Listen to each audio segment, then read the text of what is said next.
Merry meet, Annie here, and it's Monday on Pagan Perspective.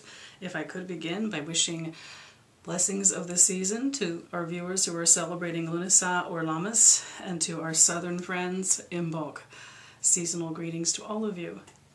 We have 3 topics this week, and Kara put them together because she felt that there were actually 3 topics that could be answered rather quickly. So let's see if that's true for me. Michael let us know that he was headed to university, where of course he can only have certain things in his dorm room, and anything with fire or with his blade would not be permitted. So he cannot use incense or an open fire, and he cannot use his blade. And his question was, he's looking for alternatives.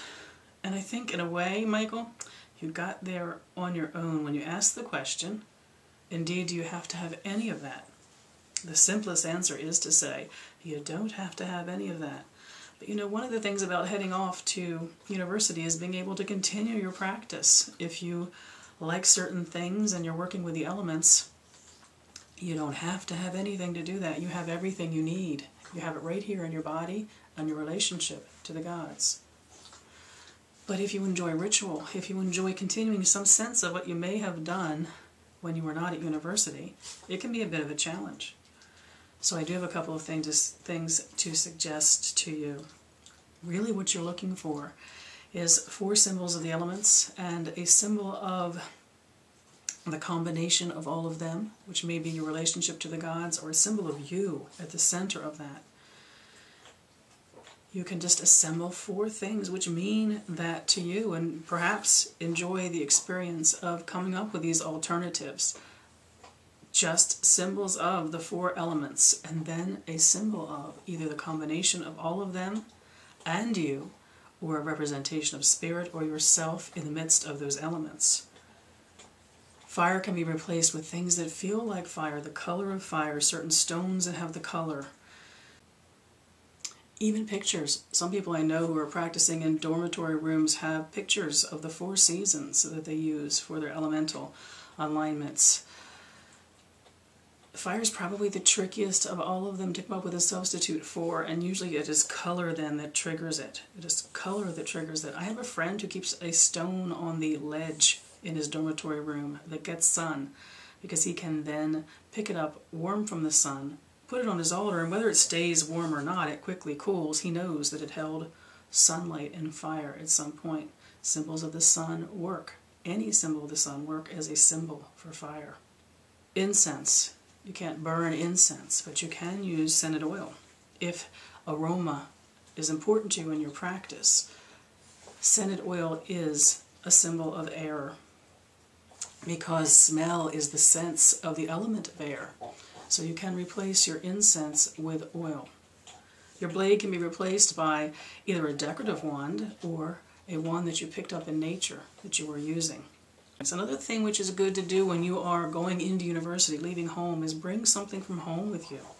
Bring something from the land you live on and know well to university with you. You sometimes find that when you leave university, you want to take something from there back home with you. But something from home connecting you to the land that you call home is a powerful addition to your dormitory altar. We also want to consider when we go to university how much of what we do we want to hold private.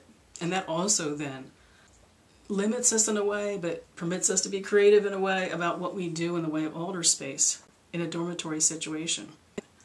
Somewhere in the last 2 weeks of January of this year, Pagan Perspective did a topic on portable altars. I know you're going to find great suggestions there. There were some great videos. I remember really some excellent videos. And if you're interested in considering options for doing silent rites for yourself that don't require words, in light of the fact you may not have the privacy that you need, if you like my style, you can go to my personal channel, and I have a video entitled Silent Rites, which is about how to do rites that require no tools and no vocalization. I hope that's helpful. Zombie Duck had a really interesting question, and this is one I wish we could all be sitting in a room talking about, because I myself would like to know a lot more about how this is for others. I am really going to ask if you might consider, if you have an interest in this topic, sharing a video response with any of us about this one. Zombie Duck has an aunt who has, I think, piercings, and her naturopathic healer says those piercings will interfere with the flow of energy in her body, limiting her energy work. So Zombie Duck's question was, what are our thoughts on piercings and tattoos? They included tattoos, and how they might interfere with energy work. I don't have any piercings other than earrings, so I don't have the personal experience to answer this question about energy flow. I have heard, a Zombie Duck, some people say, like that naturopathic healer, that metal will interfere with energy flow. However, I have got to say that some of the most fantastic energy workers I know, healers who have brought great healing to me, are full of piercings. Some of those piercings have spiritual significance. Some of them were on their bodies from earlier times, and they don't make a spiritual, they make an artistic statement, but not a spiritual one. I have not seen that anyone who has done energy work that I have witnessed, or who has done healing, even if it's directly on me, that their piercings have interfered with energy flow. So I am thinking, if you believe that they will, they do. And if you do not, they don't. So this is something I am so looking forward to hearing from those of you who have piercings. Tattoos, you asked about energy flow and tattoos and the placement of piercings and tattoos. Tattoos can be extremely powerful spiritual aids if they are placed either because of the artwork has spiritual significance or the location of the tattoo has spiritual significance.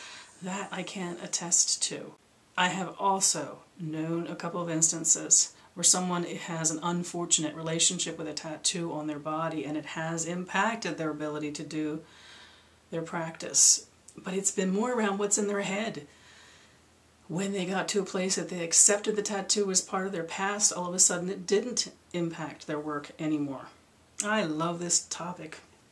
Zombie Duck, it's an interesting one.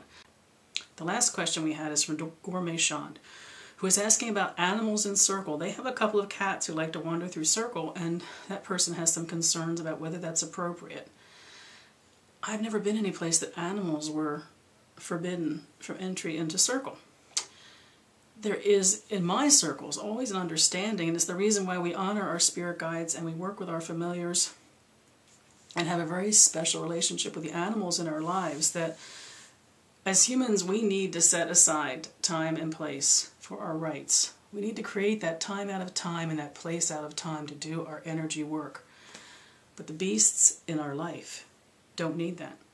They are creatures of knowing and instinct. They don't need facts and logic. They aren't related to place and time. They just exist and do what they do at a very energetic level. When an animal walks in and out of your circle, there is, to my experience, no shifting in the circle, no opening it up to let a cat in or closing it once the cat comes in, etc. Because they don't see it. They don't appreciate that as humans, as perhaps too highly elevated of a beast, we need to set out time and space. And they don't acknowledge it to begin with. Their energy is such that they work always at the physical and the energetic at the same time, which is what we're aiming for inside our circles. We can be envious of them for that. They wander through and do not impact circle. If you have someone in your circle who is uncomfortable with animals, even allergic to animals, or is distracted too much. There was a wonderful young man in one of my circles who was really with you and in circle. And when an animal would come into circle, it was like, woof, he'd go drifting off and he would be the animal. And you lost him. Now, if the whole circle's fine with that, that's good. But if the circle wants something cohesive and doesn't want that, you'd have to make a decision about whether the animal presence is disruptive or not. And I agree with what you were mentioning, Gourmet Shond. I don't know your name, so I'm using your username. If we choose to keep our animals outside of circle, the distraction they might make, rattling at the door or barking or whining to come in, meowing or singing in some way to get our attention, can be terrible. I had a cat who was allergic to incense, who couldn't be in ritual. And she was quiet outside the door, but the entire time you were in right, there was this long, long tiger cat arm waving underneath the door. waving. It was just distracting even though it was quiet. The considerations about animals in a circle have more to do with, does your human energy flow stay connected, undistracted? Does the animal feel like it blends in with the energy of your circle? I have loved the energy of animals in circle. Animals almost always have not created problems in my circles unless someone is allergic or fearful, or the animal is a bit of a trickster. If you have a cat or a dog, even a bird in the room making a heck of a noise that disrupts the energy of your ritual, you might have to think about, well, no, maybe you're not welcome in circle. We need to decide if it blends in and contributes to, or at least does no harm to, the energy work and the work of our circle. And we also need to consider those who are in the circle with us. If we're doing private ritual and we love our animals coming and going from our circle, as I do, it's a personal decision. It's a personal decision. You do have the right to carve out that time separate from distractions in your life. So you do want to think about that even as a solitary. But you will know instinctively what blends with, and in fact even encourages you to be in more than one world. Being in the presence of an animal can actually increase our relationship to everything which is outside of time and place. A little bit of a potpourri on pagan perspective today. I wish you all mirth and reverence. Merry apart.